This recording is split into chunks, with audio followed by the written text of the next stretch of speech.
এই ভিলেজটি 1825 সালে এক রাতে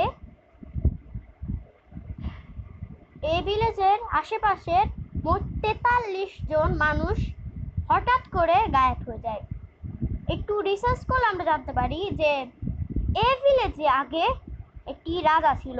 সে রাজা এই গ্রামের প্রধানের মেয়ের দিকে চোখ ছিল, কিন্তু সে প্রধানের মেয়ে রাজি ছিল না সে রাজার সাথে বিয়ে করার জন্য। তাই সে প্রধান সহ গ্রামের সবাইকে বের করে দিল এই ভিলেজ থেকে। কিন্তু তারা সবাই যাবার আগে এই ভিলেজকে একটি অভিশাপ দিয়ে গেল যে এই ভিলেজে কেউ বসবাস করতে পারবে না। তাই আজও এই ভিলেজটি ফাঁকা পড়া আছে। এই ভিলেজটি অবস্থিত আছে রাজস্থানের জয়সলমেরে।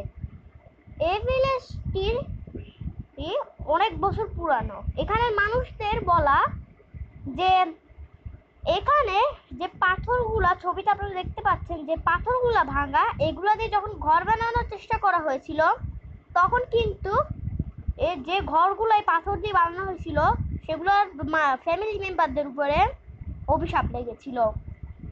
তো তাই তারা সবাই এই পাথরগুলোকে আবার সে এক জায়গায় রেখে দেয়। তো তো এখন আমরা এই ভিলেজের এই স্টোরিটা অনেক ভাইরাল হয়েছে।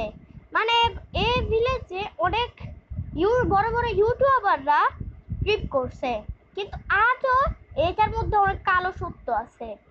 গভর্নমেন্ট রাত 7টা বা 6টার দিকে কাউকে এখানে অ্যালাউ করে না, কারণ এখানে এখানে খালি সকালে অ্যালাউ করা হয়, কিন্তু এখানে কখনো রাতে অ্যালাউ করা হয় না। গভর্নমেন্ট এই জায়গাটাকে অনেক সিকিউর রাখছে, যাতে রাতের বেলা কেউ যাতে এরকম এই কুলধারা ভিলেজে আসতে না পারে রাতের বেলা। এই জায়গাটি রাজস্থানে, ওই জন্য নিশ্চয়ই এটা মরুভূমিতে থাকবে। আজকের জন্য একটু কি ভিডিওকে ভালো লাগলে লাইক করেন, শেয়ার করে সাবস্ক্রাইব করেন। আমি মিলতেছি অন্য কোনো ভিডিওতে, ততদিনের জন্য বাই বাই।